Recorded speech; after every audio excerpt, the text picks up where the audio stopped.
Hey guys, welcome back to another What's for Dinner video. I have got 3 fun new recipes to share with you in today's video, so let's get started. All right guys, so for tonight we're gonna be making a homemade hamburger helper. I needed something really easy for today. So I have some cooked ground beef that I put in the freezer, just that I had extra from another night of cooking. And it's about a pound, I'm guessing, so we're just gonna use that. It does have some onion in it. But I'm going to start by just heating that up and getting that thawed. But I will have the original recipe linked down below for you if you want to follow it from the start. All right, so I actually don't think this is quite a pound of meat. So I have more in the freezer from another night that I cooked up, some extra ground beef. So I'm gonna add this into, it's probably gonna be like more than 1 pound, but I'd rather that than there not be enough meat. It's getting a little sizzly as it's kind of thawing here. But yeah, so we're just gonna add in a little bit more. All right, so it's not quite ready yet, but it actually says to start adding stuff before the meat's fully cooked. Mine's cooked, but not fully thawed. We're gonna add in about a tablespoon of ketchup. Let's see if I've got a tablespoon left in this bottle. It's a little bit more than a tablespoon, but I'm gonna finish it off here because I'm not putting this bottle back in the fridge. All right, now we're gonna add in about 2 teaspoons of mustard, tablespoon or so of Worcestershire sauce, and then a teaspoon each of garlic powder and onion powder. And then we're just going to mix this all together. And I'm just gonna go until, the meat is fully thawed and broken up, which will probably just be another minute or so. All right, so now I'm adding in 1 cup of chicken broth. You can use beef or chicken broth. I added on the light too, but that helps a little bit. We're also adding in 2 cups of milk. I am using almond milk just because that's what we use, but you can certainly just use regular milk. And I'm gonna turn up the heat just a little bit. Well, not a little bit, I'm turning that all the way up. And we wanna get this to a boil. I'm putting some broccoli on the stove to steam. That's gonna be our veggie for today. We've got a nice boil starting here. I'm gonna add in 2 cups of uncooked pasta. The recipe in typical hamburger helper is elbows, but I don't have those.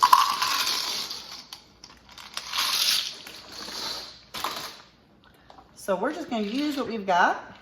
And I've got our pasta all incorporated. So I'm going to turn this down and let this simmer until the pasta is cooked. So for me, that's going to be about 10 minutes. So unfortunately, I realized that when I put the broccoli on the stove, I didn't turn the burner on. So that was a problem. All right, so our pasta's kind of tender. So I am gonna just season this a little bit with some salt. The recipe does not call for it, but I feel like it needs it. I'm gonna give that a stir. We're gonna remove this from heat. I'm actually gonna go right off the stove. All right, so I shredded up some I didn't shred up shredded cheese. I shredded up some cheddar cheese, about 2 cups worth. We're gonna mix this in, along with about a 1/3 cup of Parmesan cheese. I'm just gonna use the rest of this Parmesan and Romano, however much that turns out to be. And we're going to mix this in and get the cheese all melted and incorporated. And then hopefully the broccoli will be finished cooking soon, since I kind of botched that up. I went to check on it and I was so confused why it was all still frozen. And it's because the burner wasn't on. I actually think I'm gonna put this back on the heat for just a few minutes to try to, it's a little more liquidy than I like, so that's what I'm gonna do. Just for a few minutes. I'm not looking for it to be super thick, but I want it a little bit thicker than it is right now, so. All right, so I just ended up taking it off because I felt like it was not getting, I was hoping some of the liquid would evaporate, but what it really needed to do was just sit, and it got a little bit thicker, so. There we go, and I just have some steamed up broccoli, and that is our dinner for tonight. All right guys, so for tonight, I had no idea what I wanted to make for dinner. I just wasn't in the mood for anything, but I took a chicken breast out of the freezer. So we're gonna make a chicken casserole. I will have the recipe links down below for you, but this recipe actually calls for pasta, but we just had pasta with our dinner last night and we really don't do a lot of pasta in general. So I'm gonna make some rice and I'm just gonna make it on the side because trying to do it in the casserole would mean I would have to figure out, like, I don't know, how much liquid to add to it, which is different in the oven, and how long it would take. It This way the rice can be cooking while everything else is cooking. So that is the first thing I'm gonna get started on. I just got some chicken broth left over in a freezer bag and some homemade chicken broth. And I used half of this yesterday. So we're just gonna use the rest of it. I'm gonna need to grab a cup of water as well. So we're just gonna get this rice going. I'm gonna turn the burner on, unlike yesterday's dinner when I forgot to turn the burner on. And over here I have my pan. It's been warming up, it should be good now. So I'm gonna pour in some olive oil. And then I had 1 chicken breast that I cubed up. And we're just going to start cooking this. I'm not actually making the full recipe. I actually need to go get the recipe because I can't remember what I'm doing next. But to start off, I am going to season this chicken. I'm gonna just season with some salt, some garlic powder, and some onion powder. Tried and true. Also, I don't think I had mentioned, it's a chicken barbecue ranch casserole, I think. So definitely let this pan get probably a little hotter than it needed to, but we're just gonna cook this until our chicken is done. And I do also have the oven preheating to 350 degrees. All right, so our chicken is done and we are approximately cutting this recipe in half, but as always, I'll have the original recipe linked down below for you. So we are going to add in about 1/4 cup of a bacon, or you can just use bacon bits like I'm using. I'm gonna do 1/2 can of corn because the recipe calls for a whole can. And same thing with, well, Rotel, or this is, you know, the Great Value version of diced tomatoes with green chilies. I don't want to get all the liquid since I'm only using half. I don't want, you know, the liquid for the whole thing. I'm gonna have to figure out what to do with the rest of this later this week. I'm assuming something Mexican will be coming up. I did not have a meal plan this week because when I tried to make my meal plan, nothing sounded good. So I didn't make one. And I paid for it today because I had no idea what I wanted to make. The recipe also calls for additional green chilies, but I don't have any and there's some in the Rotel, so it's just fine. We're gonna add 1/2 cup of ranch dressing. I'm gonna probably do a little bit less than that to start because I feel like that might be a lot of liquid. I can always add more. And then the recipe says for 3/4 cup of barbecue, but I have to do half that, so I'm just gonna put some in. Finishing up my Sweet Baby Ray's, and then I can move on to that yummy barbecue sauce I love from Aldi that I've been stocking up on. And then we're also gonna put in about 1 cup of cheese. We're gonna mix this all together.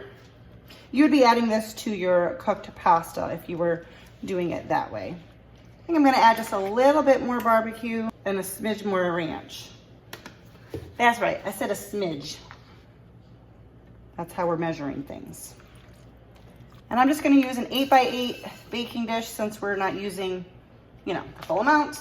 I'm gonna grease that with some olive oil spray and add our combo here into that baking dish. We're gonna top with just a little more shredded cheese. And we're gonna put this in the oven at 350 degrees for about 15 to 20 minutes.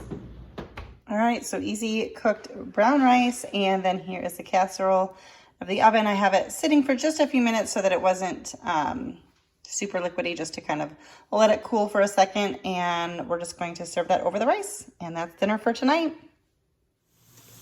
For tonight's dinner, I'm gonna be making a taco bake, and I have my oven preheating to 350, and I have some ground beef, which as you can see is still a little frozen. I didn't take it out early enough.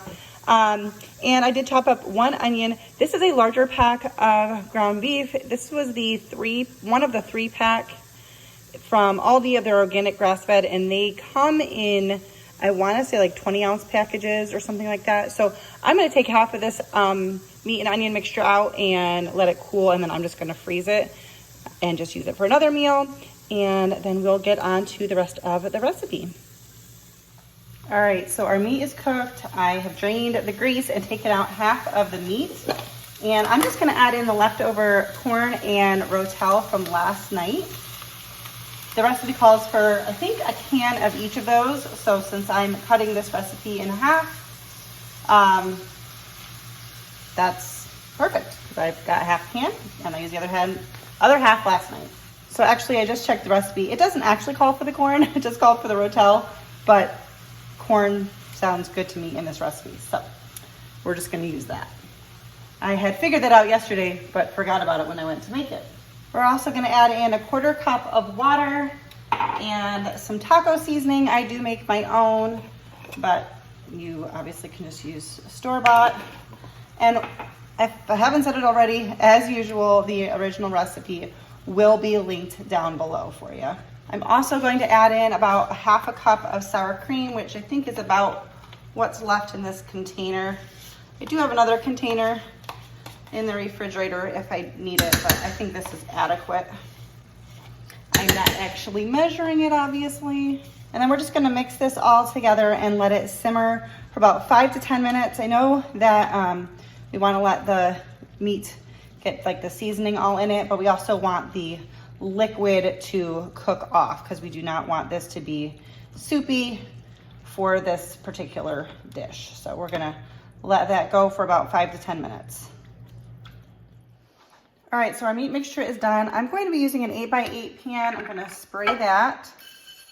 One of the reasons I cut this recipe in half is because I didn't want leftovers, because I think that the chips are probably gonna be soggy in the leftovers, which from the reviews, some people just didn't seem to mind, but I just didn't wanna have a lot of leftovers.